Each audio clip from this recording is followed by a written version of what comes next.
ಹರೇ ಕೃಷ್ಣ. ಇಡೀ ಜಗತ್ತನ್ನೇ ಗೆದ್ದ ದಿ ಗ್ರೇಟ್ ಅಲೆಕ್ಸಾಂಡರ್. ಅವನಿಗೂ ಭೂಮಿ ಬಿಟ್ಟೋಗೋ ಟೈಮ್ ಬಂದಿತ್ತು.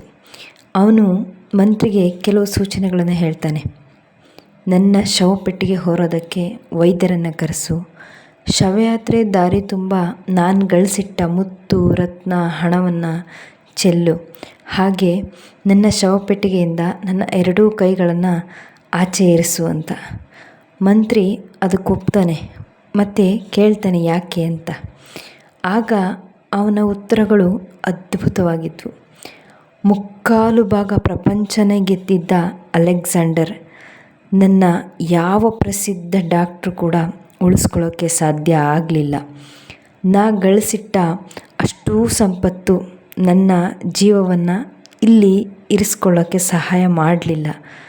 ಅವು ವಸ್ತುಗಳಷ್ಟೇ, ಜೀವ ಉಳಿಸೋ ಸಂಜೀವಿನಿ ಅಲ್ಲ.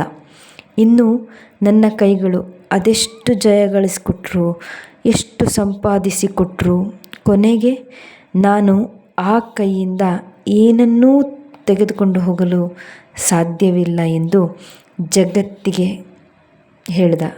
ಇದು ಇಡೀ ಜಗತ್ತನ್ನೇ ಗೆದ್ದವನ ಕತೆ.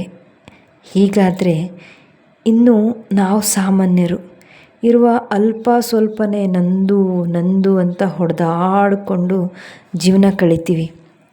ನಮ್ಮದು ಅನಿರೀಕ್ಷಿತ ಬದುಕು. ಹುಟ್ಟು ಯಾವಾಗಲೋ, ಸಾವು ಯಾವಾಗಲೋ ಗೊತ್ತಿಲ್ಲ. ಬದುಕೆಂಬ ಬಸ್ಸಿನಲ್ಲಿ ಪಯಣಿಸಲು ಬಂದ ಪಯಣಿಗ ನಾನು. ಕುಳಿತ ಸೀಟೇ ನನ್ನದೆಂದು ಬೀಗಿ ನನ್ನವರಿಗೂ ಬೇಕೆಂದು ಕರ್ಚೀಫ್ ಹಾಕಿ ಹೋಗ್ತೀವಿ. ಸೀಟಿನ ಮೇಲಿನ ಮೋಹದಿಂದ ರಿಸರ್ವೇಷನ್ ಮಾಡಿಸಿ ಕುಳಿತರೆ ನಮ್ಮ ಊರಿಗೆ ಹೋಗೋದು ಹೇಗೆ?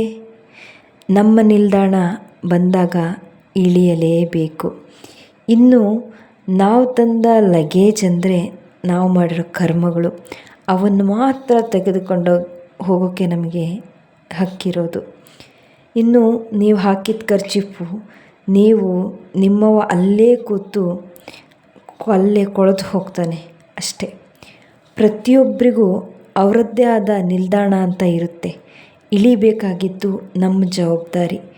ಕುಳಿತ ಕಾರಣ ನನ್ನದೇ ಸೀಟ್ ಅಂತ ಮೋಹಗೊಳ್ಳದೆ, ಇನ್ನೊಬ್ಬರು ಕುಳಿತಾರು ಎಂಬ ಭಯವಿಲ್ಲದೆ, ಸೀಟಿಗಾಗಿ ಕಿತ್ತಾಡಿ ದ್ವೇಷ ಕಟ್ಕೊಂಡು ಹೋಗದೆ, ಖರ್ಚೀಫ್ ಹಾಕದೆ ನಾವು ಪ್ರಯಾಣಿಸಿ ಇನ್ನೊಬ್ಬರಿಗೂ ಪ್ರಯಾಣಿಸಲು ಅವಕಾಶ ಮಾಡಿಕೊಡ್ಬೇಕು.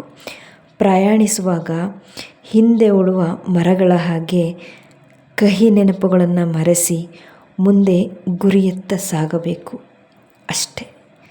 ಕೃಷ್ಣಾರ್ಪಣಮಸ್ತು.